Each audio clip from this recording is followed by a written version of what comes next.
Hey everybody, Shane Presley here. Thanks for tuning in to another episode of Rock Paper Podcast. I have a couple exciting things I want to let you know about, including December 10th.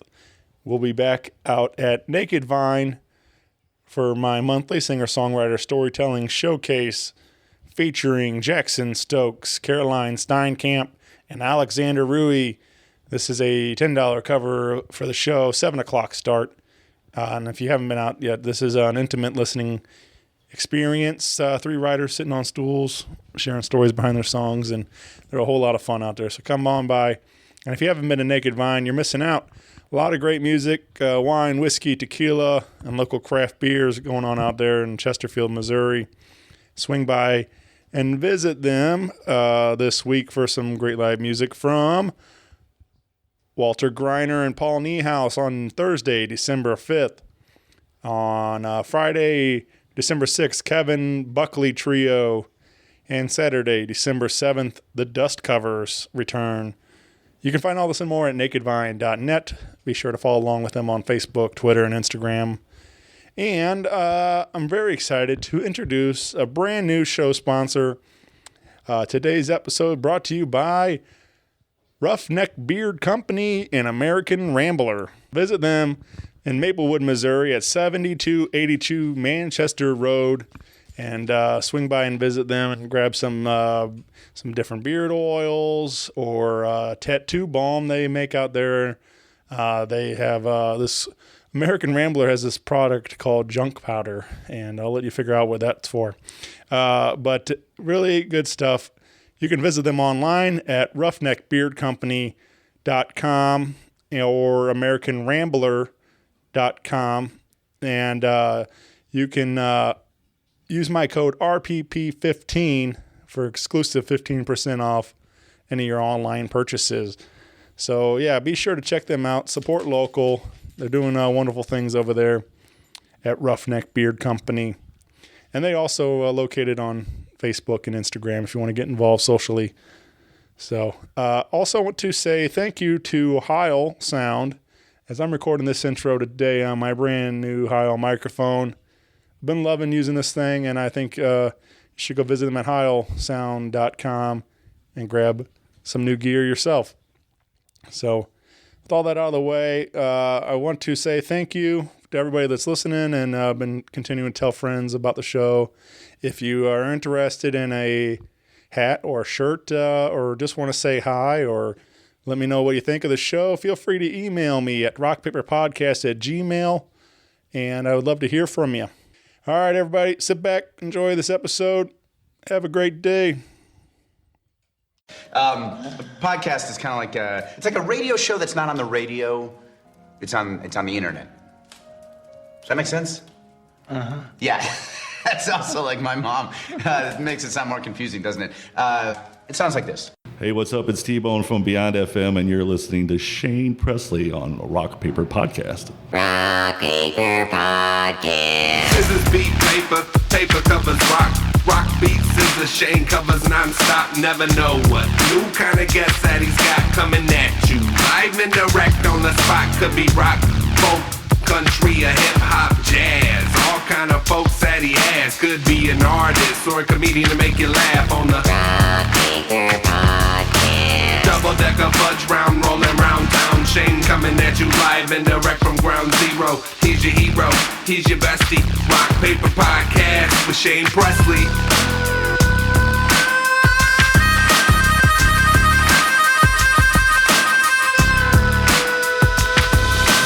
Rock Paper Podcast. Hey everybody, Shane Presley here, Rock Paper Podcast, coming to you from St. Louis, Missouri, hanging out at Rock N Brews in Chesterfield. Yeah. With Tony Willingham. Welcome to the show, my friend. Thank you, sir. And as I look over your shoulder, it looks like Gene's trying to lick your shoulder. Oh, nice. That's good. Yeah. We are in the kiss room, I guess, or for better. I don't know. Well, I don't know if it's necessarily called that, but we got a lot of kiss. Yeah. I mean, the doors have Kiss on it, but then it looks like Foo Fighters and Van Halen somehow. Yeah. But anyway, yeah, this is a cool space, man. I'm glad they allowed us to come here and hang out, and I guess you've become friendly with the folks here? Yeah, I know a guy. You know a guy? No. Yeah. They actually are one of our newest sponsors, so I figured it was a good tie-in. Plus, it's kind of halfway between where I live and where you live, so it makes sense. Yeah, that's a lot of how I try to do these. Just try to, one, I like supporting local business and things whenever possible, but I try to find something that makes sense to have a common ground in the middle somewhere sometimes, and so. But yeah, good to be here today, hanging with you, man. So a lot of this show, I mean, I start a lot of these this way, and I talk about how this allows me an opportunity to kind of sit down with people doing things around town that I admire, and I want to get to know more about what they're doing, and that's definitely the case today. Like we've become friends over the last year or something, or whatever it's been. I don't know. Yeah, probably more than colleagues, but we're not holding hands either. Right, Well, I remember we've talked a couple of times, seen you around a couple shows, and then we came into Oyster Bar one night and we hung out and talked for a while. And but like I was saying, most of it's like at a show or something, and it's like hard to really talk much. But so something like this allows us an opportunity to get to know a little bit more about what you're up to, and so I know you have a pretty extensive background in radio and stuff, but I didn't really know a whole lot about it, so I thought I'd come get it right from you. And so I guess take me back to the beginning, man. When's all this get started for young Tony? Well, ironically, being in this room, a lot of it started with KISS. I mean, really, because I had a brother who was 10 years older than me, and he was a drummer in a band. And so being the little kid that I am, I would say 7, he's 17, he's playing drums, he's pushing, and this is back in, let me do the math here, like 79, so he's pushing like REO Speedwagon and Rush and KISS and all that, at me and stuff, and I dug it. And fast forward to my teenage years, and I got heavily into stuff like Prince and Michael Jackson, and then all the early breakdancing stuff. And then one day somebody gave me a Motley Crue album, and I was like, oh yeah, this is it, and then all of a sudden it was just rock and roll again. Then going into high school, I realized that I had, after puberty of course, realized that I had a voice, and I could actually sing, because I was trying to play guitar, but when you're 12 years old and going to guitar lessons, it's not fun, and so that wasn't for me. Ended up taking choir classes in high school, worked out, and then I started singing in bands and stuff in high school.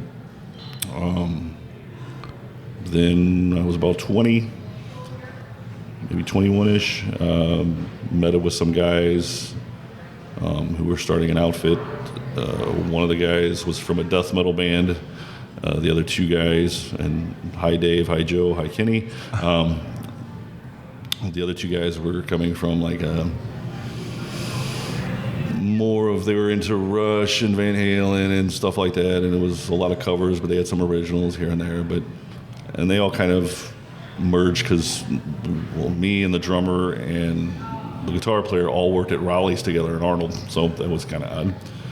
And they got together and just started jamming or whatever, and they knew I sang, but they ended up showing their new material to a band called Dunwich back then, which was like a metal band, and they're like, hey, we have a show, in 3 weeks, you guys want to play it? And they didn't have a singer or anything, but they were like, yeah, we'll do it, and so they asked me, and I had lyrics and everything written in a week and a half, and we crammed in a bunch of practices, and then we just started to say, hey, we're a band now. Right.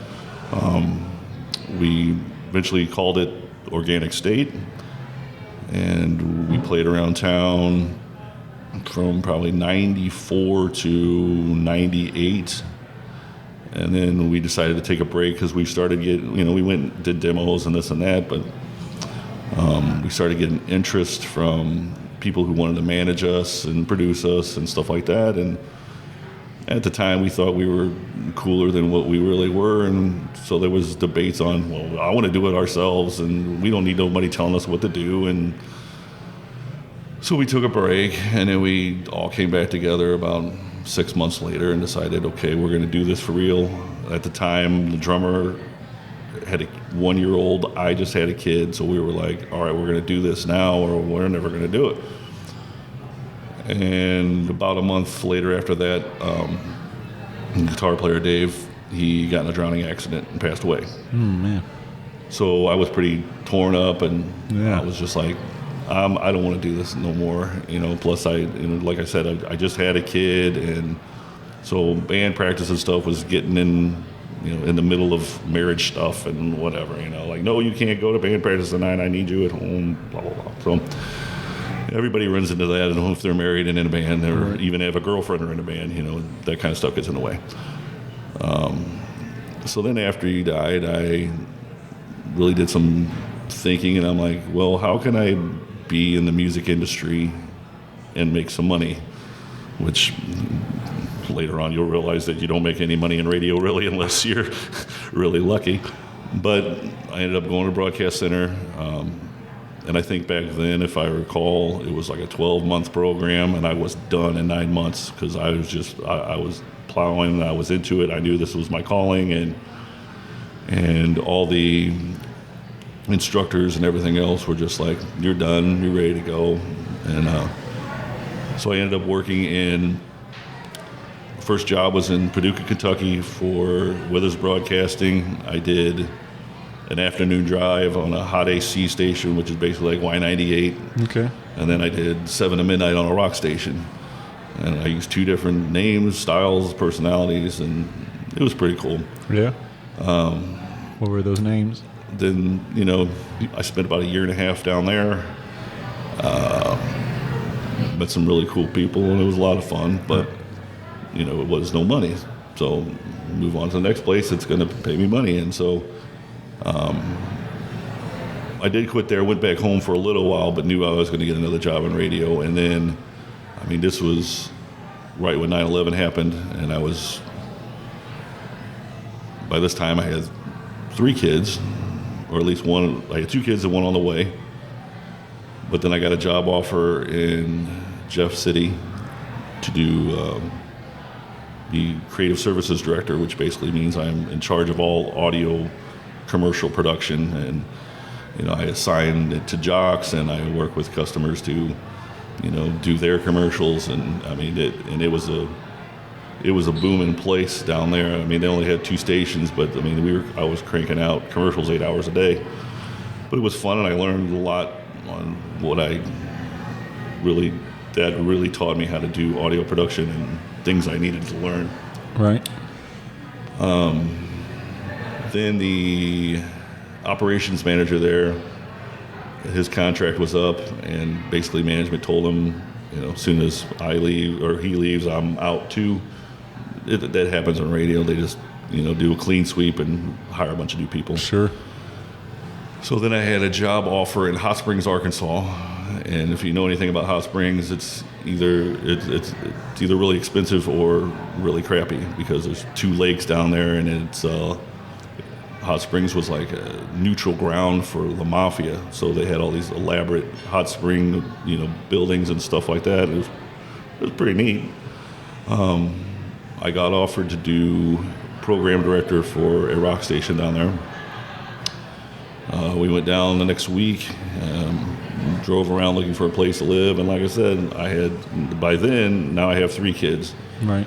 And we just drove around and just couldn't find a happy medium for a place to live. And at the time, my wife was like, you know what, we're going back home. I can't do this. And so I made a decision to be dad and husband and come back. Fast forward to 16 years later, my kids are grown.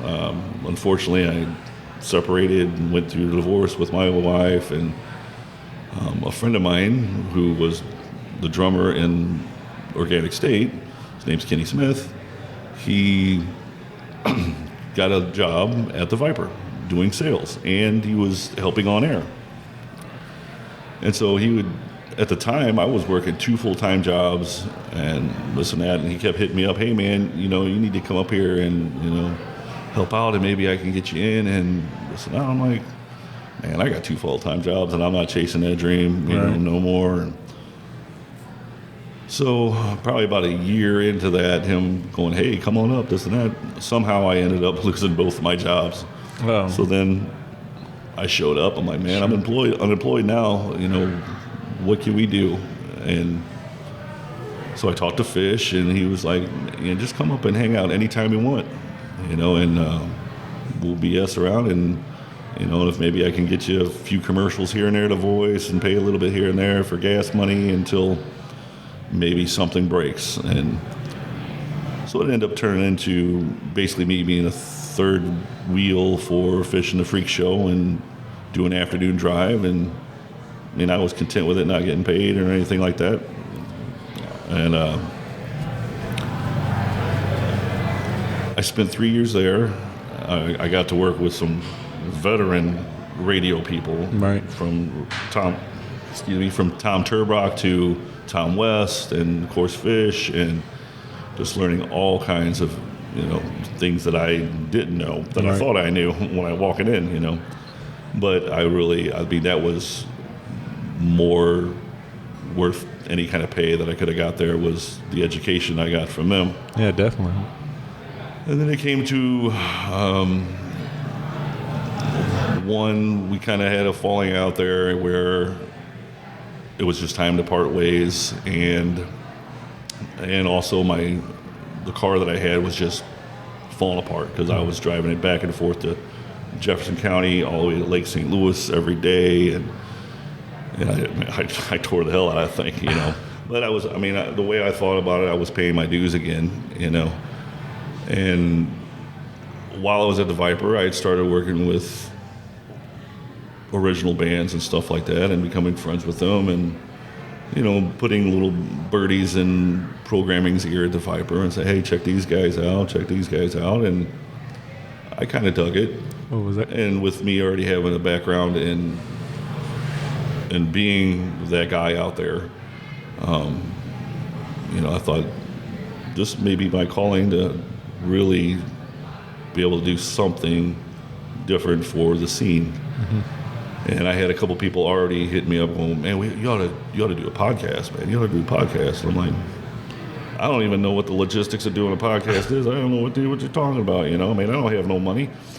And so kind of towards the end of the Viper, I hopped on the podcast with somebody just so I can, I was hoping it would work out because he had pretty good ideas, and he was promoting the local scene and stuff like that. So I joined the Rock Radio Revolution, and it just wasn't exactly what I wanted. Yeah. And so we just kind of parted ways too, and shook hands, and so back in earlier this year, because I'm thinking, man, it seems like it's not have gone that fast already. But it seems like I've been doing it for 3 or 4 years, and I've only been doing this for less than a year. So last February, I think it was, we had a meeting here with me and Kim Perry, which is now my assistant. I posted on Facebook that I'm thinking about doing a podcast, and she came in and she's like, I think you really need to do it. And I'm like, I still don't know what I'm going to do. And a couple months later, and this was May, the Rock Radio Revolution kind of disappeared, and Tom West had parted ways with the Viper, and he had been pushing a lot of local artists. So at the time, at least in my world, because I was still doing this now, I realize how green I was even when I thought about doing it. Right. But I felt like, okay, well, there's a huge hole now that local bands aren't getting exposure because Tom's not there to push, and there's a spot opening for Rock Radio Revolution not being around. All right, I'll give it a shot. Why not? Hooked up with the guys from My City, My Music, and the setup was really easy, just kind of going in and just learning the software. And I sat down like a program director and figured out what I wanted to do, how I wanted to schedule my hours. I definitely wanted it to be different because, especially listening to, because I did my homework and I would listen to you, I would listen to Travis, Agitate the Airwaves, I'm sorry, a couple other ones, just to try to see. I didn't want to be exactly like everyone else. Right. I wanted us to all have the same goal, but I didn't want us to be the same thing either. I wanted to try to be as original as possible. So my theory was I wanted to make a podcast that sounded like a morning radio show, just like an FM one, and have all the bells and whistles and have multiple personalities and things like that. I didn't even really have a name until like a week before we decided to do it, and so with my background in radio and my theory on, wow, my phone's ringing, my theory on why the scene is not as good as it could be is because one of the bigger things is venues and bands can't afford to promote themselves on radio and television, but mostly radio. And so that's why I picked Beyond FM, because I was going beyond what I was doing in radio, and plus I wanted to go beyond what the radio stations could offer the scene, basically. But I also didn't want it to be completely music either. I wanted to showcase just cool stuff and events and bands and just whatever I could that was really cool. And I really wanted to sit down with even other radio personalities, other podcast hosts, whatever it may be, and just have a conversation, and not necessarily about the scene, but I wanted to know, for instance, what if I got somebody like, one person that we're kind of working on to get an interview with is Larry Connors. Okay. He's been here forever, but I don't want to talk to him about new stuff. I want to talk to him, what kind of music do you like? What do you, because everybody knows him as, the television guy, but those guys don't get interviewed too often like that, That's always some of my most favorite moments on doing my show is getting to tap into some other stuff that they're into, find out whatever they're really passionate about. They do one thing that we know them for, usually on my show it's about music and stuff, but it's fun to kind of tap into you find out that they're, big movie buff or, whatever it might be. But so it's just fun to kind of get into other things that they're real passionate about too, that they don't talk about all the time. Exactly. And I feel like there's a problem with St. Louis is St. Louis don't know what St. Louis got. Sure. I mean, for real. Yeah. Unless they see it on, Today in St. Louis, they don't know. But there's another whole community out here that, wants to know the really cool stuff, Mm-hmm. That's a lot of what you're saying is, I feel like we have very similar stories, except for, I didn't have the background in radio like you talked about, but I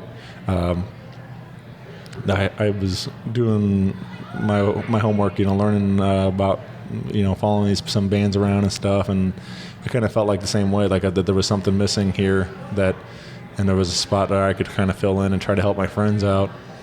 And it started as a blog and then led into podcasting, because I was I just want to let the music talk, and so I started my podcast, and I started doing that, and people kind of caught steam, because people were glad to have somebody talking, speaking for them and stuff, allow a platform where they could actually speak and promote their music and stuff. So, but the same thing, like you're saying too, when I started doing those lists of shows in town and things, I thought I had an idea of what was going on in St. Louis, but then I quickly realized there was so much I didn't even know about. And, the same way, because I'm friends with Divine Sorrow and bands like that, and and I've already knew about everybody knows The Urge and Fragile Boys and Mice, but then There's like Echoes from Ashes and stuff like that. And I knew all those were out there, and I knew we had good stuff. But then all of a sudden I started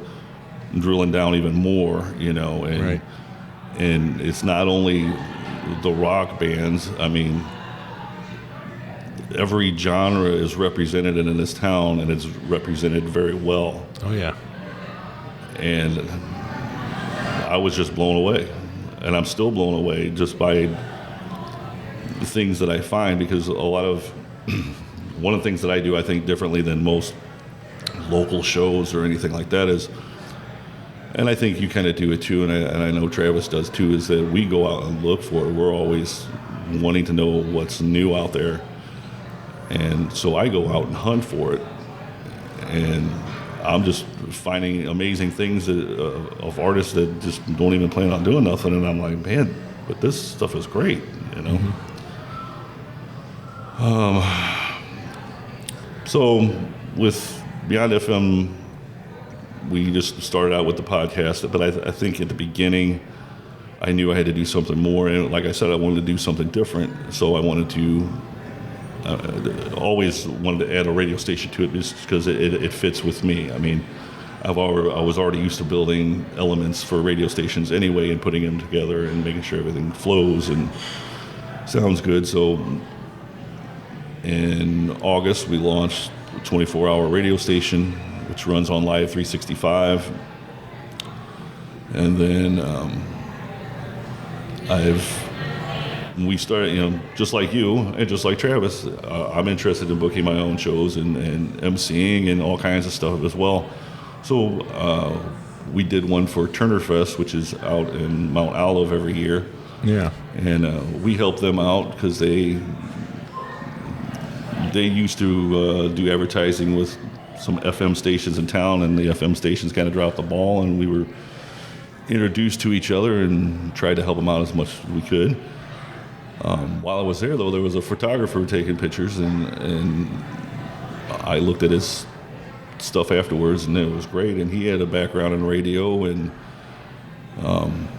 so we kind of teamed up together to add more a visual aspect of what we were doing as well. And then the big step now is we're just leaving MySpace, or my city, my music, and we're moving everything to Gaslight, which everyone knows that, I mean, they're huge in the scene, and Yeah. JB's really dedicated to the local scene and really pumping that up too. So Yeah, Gaslight's kind of become like a nice like hotbed hub for creatives. You know, it's like it's even when people aren't like, you know, recording there or performing or whatever they do, they, you know, it's still a functioning bar, so they can go and hang out and just grab a drink or whatever and meet other like-minded individuals and stuff. So like it's definitely cool to see people, the collaborations that are coming out of people just meeting there and stuff too. And like, so. Plus I think a lot of the history with Gaslight is, at first it was a certain feel that came out of Gaslight with folk music and country music and maybe some rock and stuff like that, but now he's tapping into hip-hop and acts and stuff like that too. So I think what he's doing is really cool, and it's opening things up too, to where people are more, that may not have been comfortable before coming and saying, hey, I want to do something with you. Now I think they're getting more comfortable, where I'm running into a lot of rock bands and heavier bands like, oh, I want to go see what we can do there too, you know. So it's nice to see that. Yeah, man. So Beyond FM will be broadcasting live from Gaslight on your on the live show, but you're also going to keep the radio stream going too? Yes, and we'll be doing like jocked shows from the live stream as well. So Monday nights we're going to attempt to broadcast live from Gaslight, and that way we can invite people to come and watch, and especially when we have musical artists and stuff like that, well, I think it would be a really good place for the artists to invite their fans to come and almost like where they can come and almost get a smaller version of a Gaslight session where it's maybe more acoustic and intimate than just them coming in and jamming, you know. And the big reason why I wanted to go there, because I knew that they were going to get almost a quality of sound from that performance to almost use as a single or acoustic version or whatever they have to, walk away with some sort of product that they can use. It'll still be, because usually what we do format-wise is, I have a group of people that's beyond FM as far as the Monday night podcast or show or whatever you want to call it. It's Kim Perry, my assistant, and it's Brooke Jolly, which she calls herself DJ BJ, and she has had radio experience, at least producing and stuff like that, and she deals with writers and social media promotion and stuff like that. She's fabulous. Then we also have Patrick Booz, who works at Y98 and KMOX, and he has extensive background in radio and audio production, and plus he's just a fun guy. He's into wrestling and all that stuff too. So he brings what I try to do is get a bunch of people that bring different elements in different directions than just everyone being involved in rock music or whatever. And then and of course then I have Jason Wilson, who has jumped on and been a photographer and this and that, but he'll also be part of the podcast and part of the radio station. And somehow I'm going to tie in everybody into the radio station. It's just the ones that have time to do it and the knowledge of how to jock a show, because it's completely different doing a talk show than it is doing a jock show. Right. And some do it better than others. And I never thought I could do a talk show. I'm like, well, what the hell? I don't know. I know how to do 30-second breaks in between songs. That's all I know how to do. But I think I've come across pretty good. Yeah, man. I had a lot of fun. You and Jason together is a good time. Like just the dynamic you guys have together, and like I was tuned in to you guys were doing the live broadcast the other night. I guess trying to work out some of the we were testing microphones and stuff like that, and just goofing and right. Well, I saw a little bit. You guys were doing the Facebook Live feed, and it was a lot of fun to kind of get a little bit of that insight to what's going on behind the scenes and stuff. And but yeah, you guys, it was fun. But so it'd be cool to hear some and see some more of that too as the future continues to. If you guys are doing more of those live shows like that, I think we're gonna. One of the reasons why I wanted to do the jock shows too is because, I mean, you know how it is. If booking podcasts, there's only so many you can do, especially in my position where I'm doing it every Monday night, and that's really the only opportunity that I really have, because I want to have it live and at a certain spot. You're a little more mobile and you can get around, but we were booked 4 months solid until the Gaslight thing came along, and I slowed down for a little bit. And I had a lot of bands like, hey, I want to be on your show. When can I be on your show? Well, just January, and they're like, well, I have a show Friday. I'm like, I mean, I'll promote it as much as I can, but there's no way I can get you on. We're solid booked, because a lot of times I'll have 2 guests on the show, unless it's just somebody huge that I know can fill up 2 hours worth of material. So we are offering opportunities to bands out there that can't necessarily get on the Monday night show or just don't want to or whatever. We invite them to come on to the internet station and just be co-host or come out and hang out or call in and say, hey, this is, Andrew from Inner Outlines, we're playing a show Friday, man. Come and check us out, Yeah, get like guest DJ kind of stuff. You can do something like that. Yeah, where they could come in and, it'd probably be like they'll come on my show and they would be a co-host, and we just kind of hang out and BS or whatever and play tunes. Okay, what do you want to hear? What do you want to hear? We just jam out and goof and eat pizza and whatever. You know. Man. I don't want to say it too loud because I know Ryan will probably listen to this and go, I'm signing up for the pizza thing. Let me know. Yeah. He's man. I've been having a lot of fun hanging with that guy. He's a real good time. We just hung out the Sunday. Did all you can eat fried chicken night I was put hurting on some chicken. So yeah, shout out to Ryan Mills and Outrun the Fall. Yeah, he I think he makes a lot of people's day with those videos. That's for sure. The hell was that? I think somebody little kids are throwing stuff at us. Oh man. Well, so we've been talking a lot about it, but you can find everything Beyond FM at beyondfm.net. Beyondfm.net. You got your Beyond FM Facebook page. Mm-hmm. You can also find T-Bone from Beyond FM.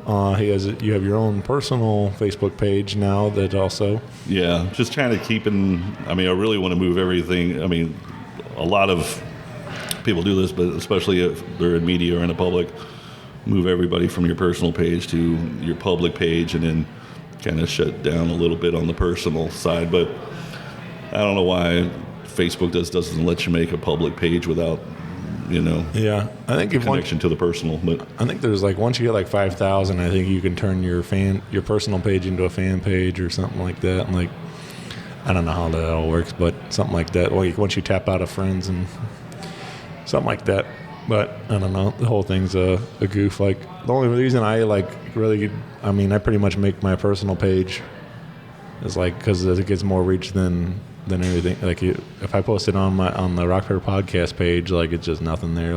Yeah. Well, I also went a step further, and I've made a private page where it's just, and I've added friends that just, okay, if I got something to talk about or whatever, Sure.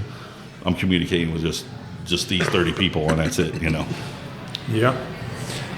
And then you can find what you said. Live 365 is the Live 365. Just search Beyond FM, and we'll pop up.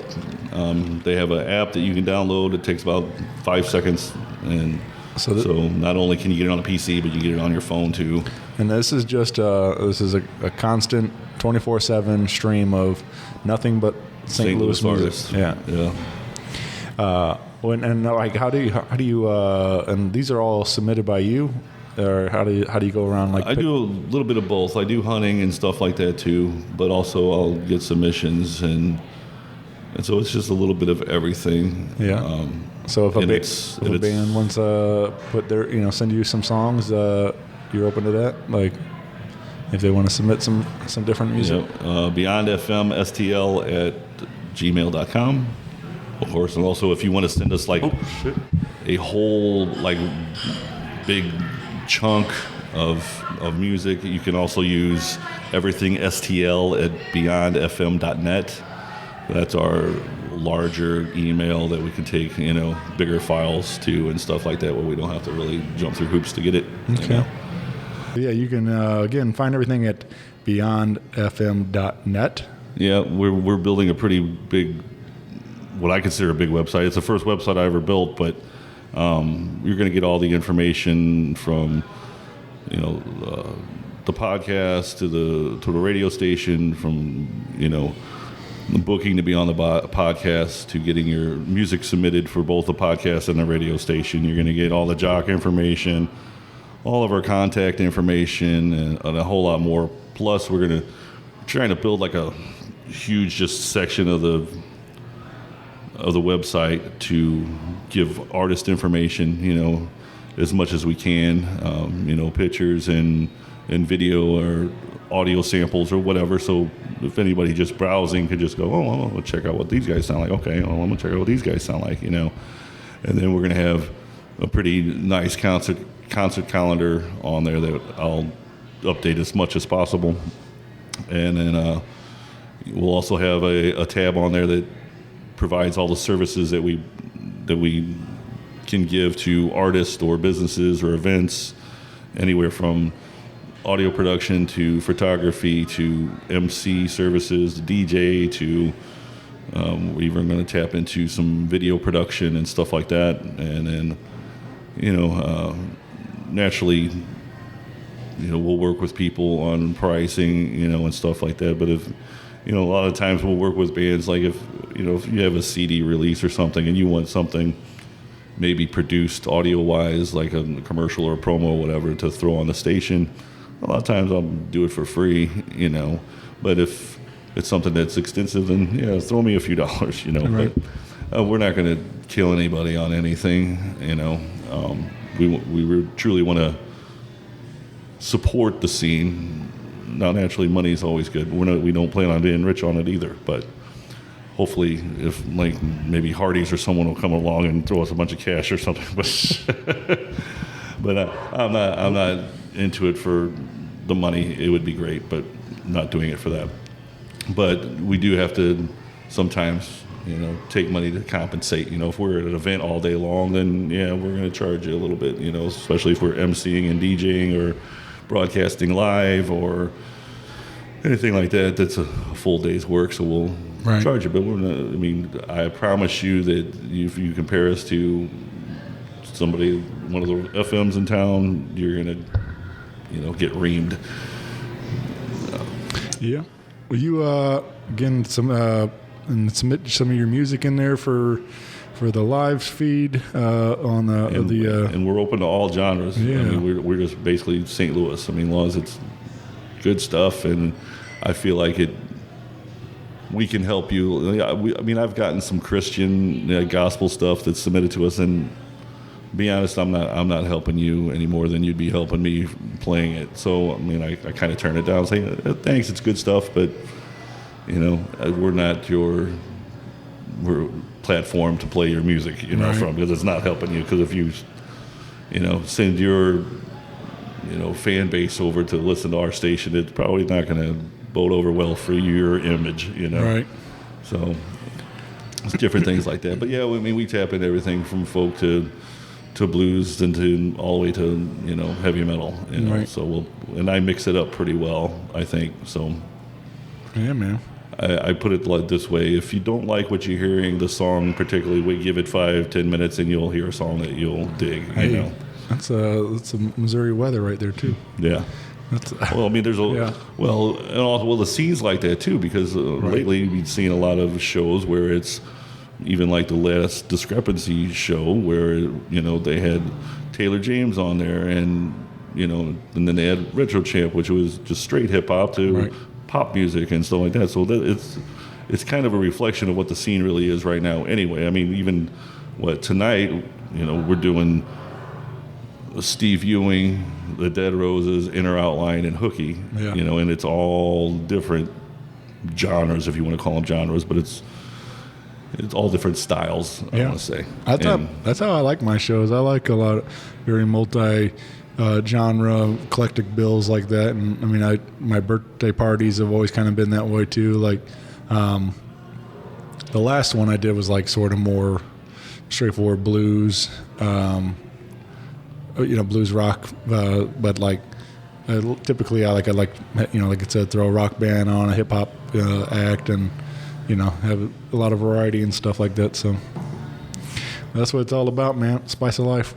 Oh yeah. Yep. So will you you want to talk about any upcoming guests on the podcast you're excited about? Or I'm excited about all my guests, but right now, well, I'll just say, you know, what we got in store in December, because that's the only things we really have booked for Gaslight right now. But first show is going to be everybody's favorite super fan, and that's Brittany Burney. Nice. And she'll be on our first show, and we have some surprises on there as well. Queen of the scene, right? Yes. And then, of course, December 9th, we have some guy named Shane that's going to be coming on. You may know him. No, I don't know. I don't know him. Never heard of that guy. And that'll be a fun night. And then so the 9th, so 7 days later would be the 16th, if I do the math correctly. We're going to have Pascal on the show. Nice. Yeah, he's fun, man. So that'll be interesting. I know he's got a new radio show out too. So, and he's definitely a character, and we'll have a lot of fun with that. Right. Then the 23rd, we have Travis from Agitate the Airwaves going on.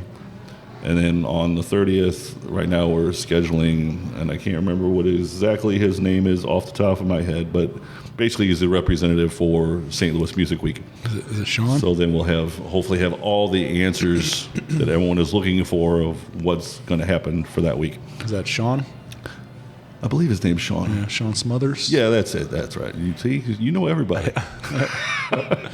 Yeah, I'm excited about that. Like I said, I think it could be something really great for the city, and definitely for our music and stuff. And hopefully, put it everything more on a national scale, and for especially just like we kind of alluded to before, letting St. Louis know what St. Louis has, because there are so many people that are unaware that what until you force it, feed them, kind of thing. So. But, that's going to be cool. I'm excited to hear that and see what learn a little bit more about what they have in store for that adventure. So it's going to be cool, man. And I think that's going to be the next, hopefully, another brick in the empire that we're trying to build here. That, part of the whole collaboration where we can all just get together and shake hands and like, all right, let's do this, and be able to reach out to each other and say, hey, I need this done, or I need this promoted, or, what do you guys think about this? And all feed off each other to make it as good as possible, Yeah. And I think it'll happen. I really do. Yeah. Yep. Big things are happening, man. A lot of things are cooking, We got a lot of people working their ass off trying to make some things great, and good things are happening, so. But you, again, get involved on the website, the Facebook pages, listen wherever you're getting your podcasting at. Yeah, we're on all the socials, and we have beyondfm.net to make it really easy to access anything that you want to know. And yeah, man, I'm excited about joining you guys and being a part of the Beyond FM catalog and everything now and stuff. So getting to be a part of that, and it's gonna be a fun time for sure. But so appreciate you doing this, Tony, and I appreciate you having me on, and I can't wait till I have you on my show. So then, because my show will be a little different. There'll be a little more cussing and goofing. No, because we are an adult program, right? If you want to call it that, we don't get too crazy, but I don't say that because you've seen the pictures from our last show with the dinosaur and stuff, right? Yeah. So don't tell what's going to happen. Sure, you never know when a dinosaur is just going to show up in your studio. And well, shout out again to Rock N Brews for having us out today, and come on by and get yourself a cold drink and a tasty cheeseburger or whatever. But this is I'm glad they let us hang out here for a while today, but I'm getting hungry seeing all this food, and I think it's time we chow down, man. Sounds good. Yeah. 'Cause I know they got good food here. Oh, yeah. Mm-hmm. Yep. All right, buddy. Well, thanks again for doing this, and I will see you real soon. All righty. Thanks, buddy. Bye, everyone. Rock Paper Podcast. Rock Paper Podcast. Rock Paper Podcast. Rock Paper Podcast. Well, yeah, that was it.